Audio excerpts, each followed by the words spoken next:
Here we are in Glasgow. It's the 23rd of September and it's 2021. I'm up above the Kelvin River overlooking the art galleries facing south across Glasgow.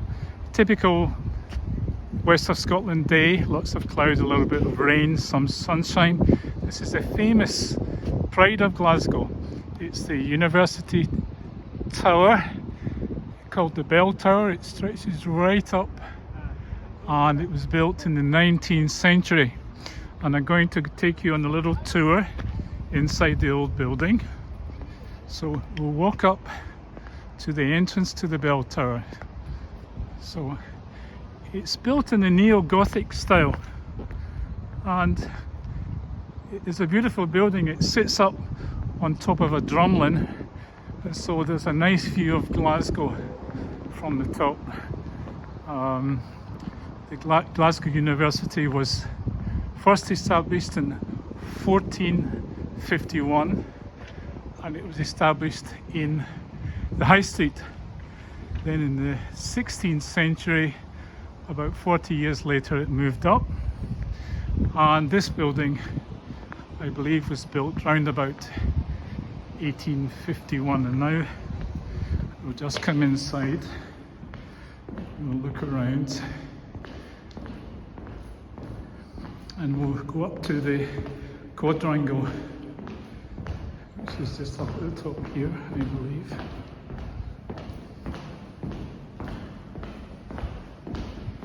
You can see the medieval Gothic arches style in that medieval style which was popular in the 19th century.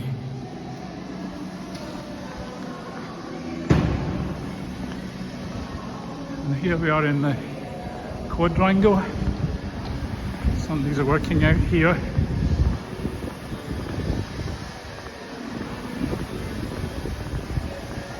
That looks serious stuff, yeah?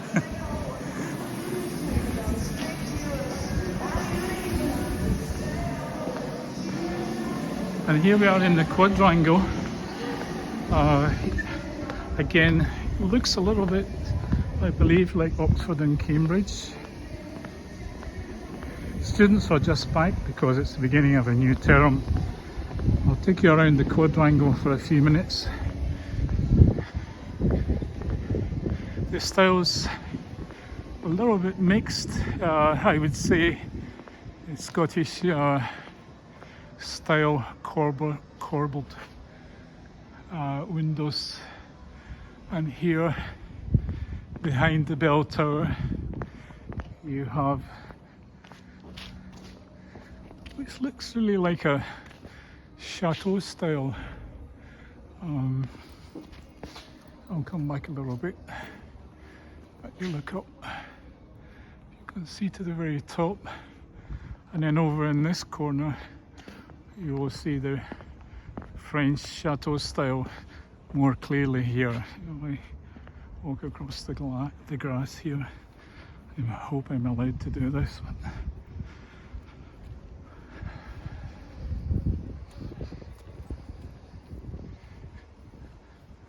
And now a view right round. And you'll see the magnificence of the architecture.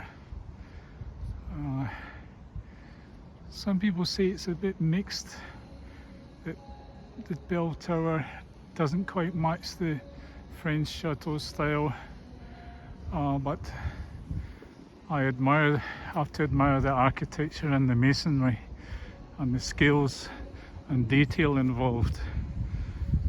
It's outstanding. And so this is one of the main tourist areas in Glasgow, and we have a lot of international students at the moment starting up, which is great because they bring life to the city. And I'll just come back out one of the entrances here. And this is Gordon Bryce. I'm going to put this on my YouTube channel, and in a minute or two stay with me and we'll get down to some serious stuff. again back out and looking over the city. Now we'll get down to the serious stuff. Last time I talked to you in early June 2021, I mentioned the 5 secret space programs, 2 of them which were considered to be beneficial to mankind, 2 of them not, 1 perhaps neutral, somewhere in between. Since that time, new information has come into the public sphere, and I just got all of this information in August, and it's quite surprising, interesting, and very good news if true. The news is that the US Navy's secret space program, featured here by Michael Salla, PhD, this group called Solar Warden has actually turned the tables around above the planet Earth and the solar system. And they have, along with a group called the Galactic Federation, have kicked out the bad guys. That means they've cleared them out of the... That's them. I better watch out. They've cleared out the bad guys, kicked them off Earth, cleared out some of the underground bases where nefarious experiments with human beings were apparently going on, and they've told the Earth governments that we really need to clean up our act down here on Earth, and they've invited us to join the Galactic Federation.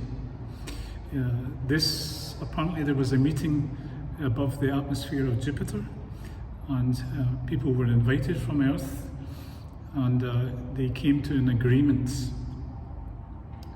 I believe there were signatures attached to a preliminary draft contract between the Earth and the Galactic Federation. Now immediately, of course, you're going to think, what, the Galactic Federation? That's Star Trek, that's Battlestar Galactica, all these sci-fi movies and television programs made popular in the past.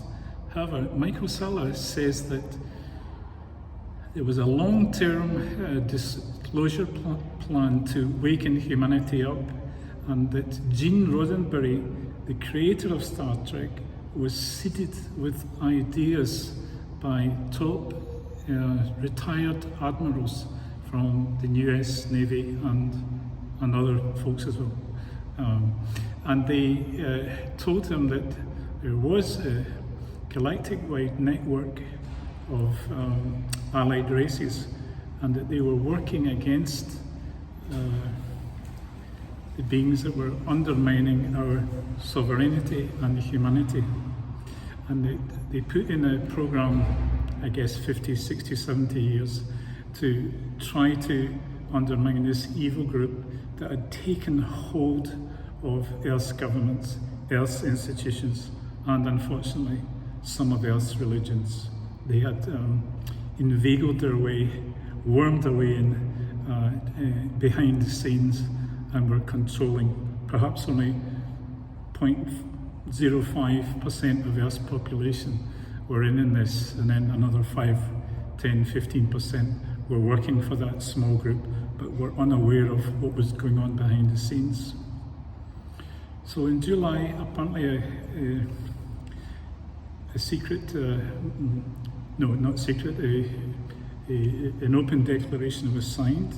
Then Michael interviewed 2 ladies who were party to this agreement. These ladies, one, Megan Rose, she is a nurse, and she's from Florida. She has her own website. The other one is Elena Danaan, and I've checked out especially Elena Danaan's work. She has her own YouTube channel. Now, when I came across Elena Danaan at first, I was not sure, because she carries the New Age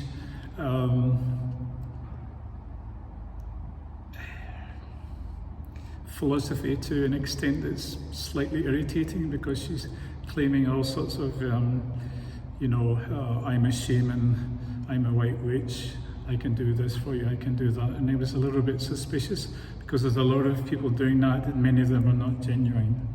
Then I looked over her videos. I bought her book. Her book is very well illustrated. She's an ex-French archaeologist. And after about 5, 6, 7 hours and reflecting on it, I thought, no, I must give her the benefit of the doubt that she has revealed the whole agreement negotiated between the Earth governments and the top industries. That includes SpaceX, Elon Musk SpaceX, and I believe also Richard Branson's group, and there's one other one, but I've forgotten the other one. So they've been asked to help to reproduce advanced spacecraft and medical technology and advanced energy systems, which will be made available to humanity over the next 5, 10, 15, 20 years. Elena's book is interesting. She catalogues many, many different star races. Some of them, I have to say, are pretty ugly. Others are entirely human-like. Others still look like something out of the worst sci-fi movie you've watched. So what I'm going to do is I'm going to talk a little bit about her book, pick up a few points. So this is the book here. I do recommend it. And this group, apparently, to me they look like Mediterranean people. They are called the Tau. I'll just show again. And they were one of the first colonists here on Earth. There are other groups of human beings come from different star systems who also had colonies on Earth and had an advanced civilization. And it seems that these groups and more than one reptilian species quarreled and fought over Earth's resources and Earth's population, and that we as human beings carry a lot of their genetics, and this explains the wide variety of human genetics that we find on Earth. We have got to get away from, God took out Adam's rib and created a woman, these kind of childish fairy stories that have kept us back a little bit. That's me not knocking Christianity or Judaism, but I'm just saying we need to look much further into the wider sphere of existence. I'm going to now talk about the protocol signed by the secret space program, and I'll point out two of the important parts.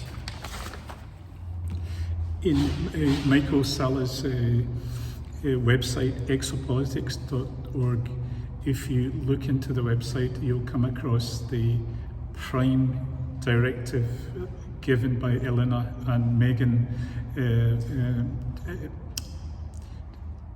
sent to them through a human-like alien species who wanted this information to be made public, and so it has been made public through these two sources. I'll just take off this mask. So the first one of the prime directives signed by representatives of Earth. The prime directive is to serve as a moral, ethical guide and a legal template. So that sets out their negotiation with us. To me, the 10 points are good, and I think show great responsibility and wisdom. However, there might be more protocols that we have to sign later on, which we'll have to wait and see if this all pans out as they say it's going to pan out. I'll go to the ninth. The ninth is really interesting because it explains their position with us. It is not permitted to make a contact with or interfere with lesser evolved planetary races unless they are threatened by an outside source. In that case, it is the moral obligation of the personnel of the Galactic Federation of Worlds to evaluate the situation to determine a suitable course of action. And the other protocols forbid early interaction between off-world species and a species developing. But we had reached the point in our civilizations, and here I'm talking about the different world civilizations in the 20th century, where they decided to intervene on our behalf, because as I've said in the past, in the 1930s, the Nazis, who were a pretty nasty group, as you all know, were approached and signed agreements with a group who are called the Seeker Reptilians and the Orion group. They were hoodwinked, and I've mentioned this before. There were other groups also trying to inveigle their way into our structure, social structure, our military structures, our religious structures here on Earth, in order to gain access to our very valuable resources. And just to remind you, some of you will know this, most of the older stars, that's the red dwarfs, it's now been found out that 1/5 of them have planets revolving around them similar to Earth. Now, if these planets being much older than ours, they've begun to run out of resources, and this explains the desire of off-world species to come to relatively new planets like ours and look for resources. And unfortunately, we are also part of those resources. Our blood, for example, is very valuable, our genetics, etc., etc. So again, go back to what I've said already. Now, I think that this is good news if it pans out to be true. I give the work that I've read over and what I've recommended a 75 to 95% degree of accuracy. That's my perspective, of course. You need to go and you need to look at the sources yourself, decide for yourself. But I think it's good news, and as I said, I hope peace will come to Earth and it will manage to federate together with this higher group, and I hope that negotiations go well for us. Maybe a difficult 2 years, but let's see how it goes. I will not make any more videos now until 2022. Keep your eyes and ears open and keep up your humour and your good-heartedness. Thank you very much. Bye.